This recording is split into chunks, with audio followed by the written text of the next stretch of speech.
ना कोई उमंग है, ना कोई तरंग है, मेरी जिंदगी भी क्या एक कटी पतंग है।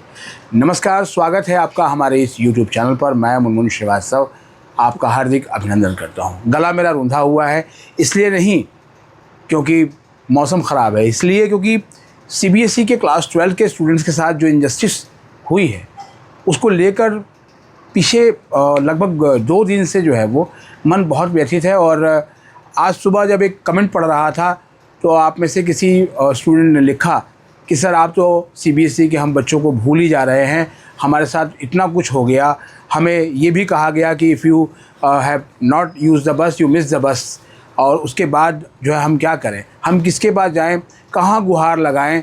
पहले हाई कोर्ट में जब NSUI मामले को लेकर जो है वो गई थी तो वहाँ भी यही दलील दी गई कि जो अगर पोर्टल फिर से खोला जाए तो एक बड़ा मसला हो जाएगा, रिज़ल्ट लेट आएंगे और आगे स्टूडेंट्स को एडमिशन लेना है। और अब जब देश की सर्वोच्च अदालत में जो है वो ये मामला चल रहा था तो वहाँ हमें ये कहा गया कि भाई आपको मौका मिला था, आपने मौके का इस्तेमाल नहीं किया, आपने यूज़ नहीं किया। लेकिन कैसे कहें, किसको सुनाएं हाल, यहाँ तो हाल ही बेहाल है। अब जब कंपार्टमेंट का जो रिज़ल्ट आया है उसको लेकर भी जो है वो बड़े कयास हैं। मुझे लगता है कि 13 मई से लेकर और अभी 25 अगस्त तक का जो ये पीरियड है ना, वो बहुत ही ज़्यादा पेनफुल रहा है स्टूडेंट्स के लिए। मेरे लिए भी ये बहुत ही ज़्यादा जो है वो दुखद है जब मैं इसकी रिपोर्टिंग करता हूँ। और मुझे पूरी उम्मीद थी कि माननीय सर्वोच्च न्यायालय और जब Chief Justice of India Surya Kant ji की अदालत में जब मामले की सुनवाई हो रही हो तो शायद कोई मानवीय दृष्टिकोण से एक बड़ा फैसला आएगा। मेरा उद्देश्य कहीं पर भी जो है वो अदालत के इस निर्णय के ख़िलाफ़ बोलना नहीं है, लेकिन स्टूडेंट्स और उनके पेरेंट्स का जो दर्द है ना, वो मुझे लगता है कि किसी ने भी नहीं समझा कि आखिर एक रिज़ल्ट उनकी ज़िंदगी पर क्या फ़र्क डालता है। ठीक है, आप एक सप्ताह के लिए पोर्टल अगर खोल ही देते तो इसमें चला ही क्या जाता, लेकिन कहेंगे CBSE को कि CBSE नहीं चाहती कि वो आगे इन चीज़ों को करे। अब देखिए, CBSE की हीला हवाली का एक एग्ज़ाम्पल आपको और देते हैं। CBSE ने लिखा था, जो प्रेस रिलीज़ जारी की थी, वो कि पोस्ट रिजल्ट सर्विसेज शुरू करेंगे और इसका एक फ्रेश जो सर्कुलर है वो जारी किया जाएगा उन कंपार्टमेंट के स्टूडेंट को जो 53.08% जो है वो स्टूडेंट जिन्होंने अपनी RT क्लियर की है और अब एक बहुत ही छिटपुट सी उम्मीद लगाए हुए हैं कि उनको कहीं एडमिशन मिल जाए और उनका जो है वो पूरा जो साल है वो ख़राब होने से बच जाए। लेकिन अभी हुआ क्या है, बहुत से जो स्टूडेंट्स हैं वो अभी भी यही बात कह रहे हैं कि उनके सेम मार्क्स आए हैं, तो ऐसा कैसे हो सकता है। मतलब एज़ इट इज़ मार्क्स तो आ ही नहीं सकते, या तो 1 मार्क्स बढ़ेंगे या 1 मार्क उनका कम होगा, लिहाजा उनको उनकी कॉपी दिखा दी जाए। अब सारा मसला जो है ना वो यहीं आ जाता है, कॉपी दिखाने को लेकर ही आता है। पहले भी यही हुआ था, जो रिवॉल्यूशन पोर्टल पे जब खोला गया था और 1.68 लाख स्टूडेंट की जो बात बार बार अदालत में होती रही, जब NSUI गई तो कहा गया कि NSUI जो है वो स्टूडेंट नहीं है। तो फिर NSUI के एडवोकेट ने तर्क दिया कि NSUI स्टूडेंट्स की ही संस्था है जो उनके मामले को उठा दिए। कोर्ट में केस एक्सेप्ट हो गया, मामला आगे चला, लेकिन फिर वही है, स्टूडेंट्स के पक्ष में कोई निर्णय नहीं आया।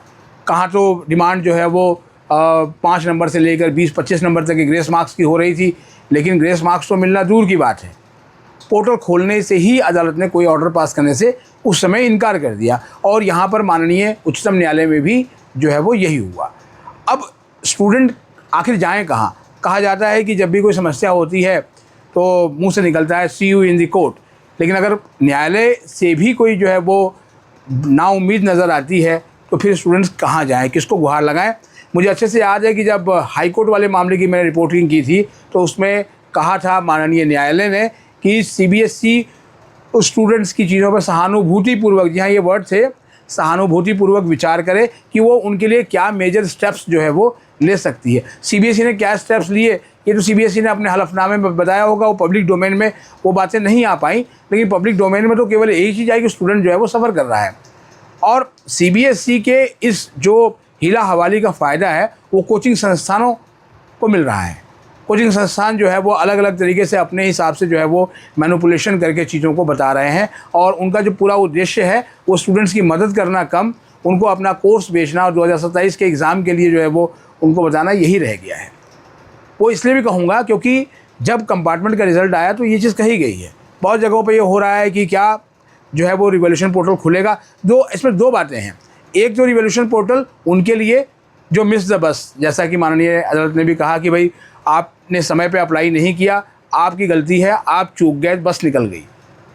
लेकिन उनके लिए पोर्टल नहीं खुलेगा। लेकिन यहाँ जो कंपार्टमेंट वाले हैं, क्या उनके लिए भी कोई जो है वो रिवॉल्यूशन रीचेकिंग का पोर्टल खुलेगा?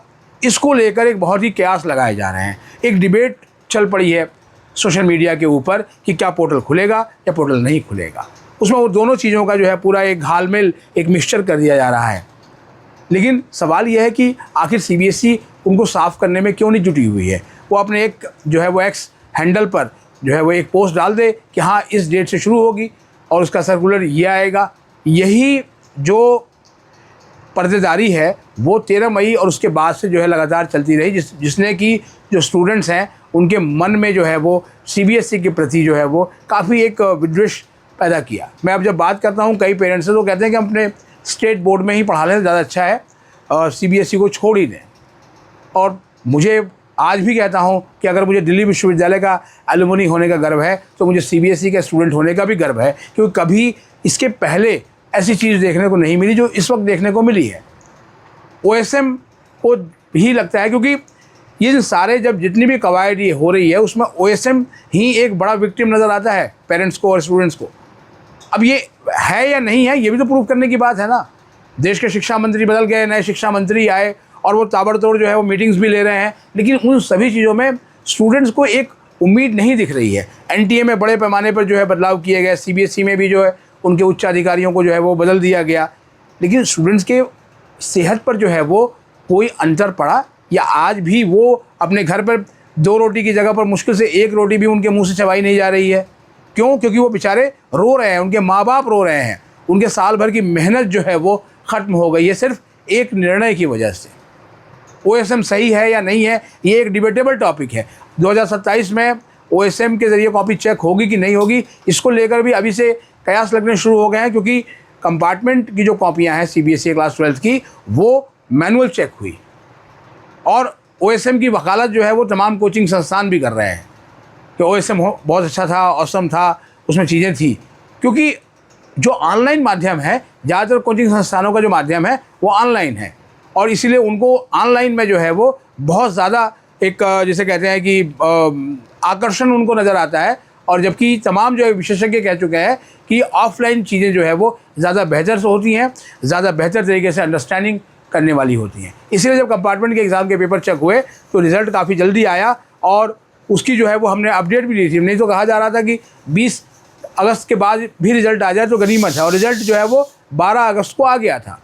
13 मई को जो है वो फाइनल रिज़ल्ट आया था सीबीएसई के क्लास 12 के एग्ज़ाम का, जो वार्षिक रिज़ल्ट था। तो वो रिज़ल्ट तो उसी दिन आया जैसा रिज़ल्ट पिछले साल था।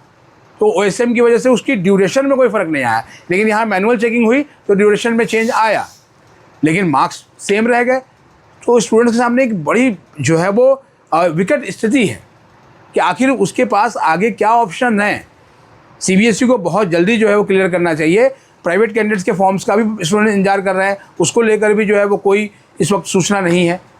तो ये सारे ऊहापोह की स्थिति है, और इसमें जो अगस्त का महीना है वो निकला जा रहा है। कुछ कॉलेजेस ने जो है वो अपने यहाँ फॉर्म ज़रूर निकाले हैं, जिसमें दिल्ली विश्वविद्यालय भी है कि जो स्टूडेंट्स को मौका दे रहे हैं, कंपार्टमेंट के स्टूडेंट्स को। उन्हें एडमिशन मिल पाएगा कि नहीं मिल पाएगा मालूम नहीं, लेकिन इन सब चीज़ों में जो है वो समय बहुत ज़ाया हो रहा है, और टकटकी जो लगी हुई है वो सीबीएसई की तरफ लगी हुई है कि सीबीएसई जो है वो कुछ तो बताए, लेकिन सीबीएसई का दिल है कि मानता नहीं।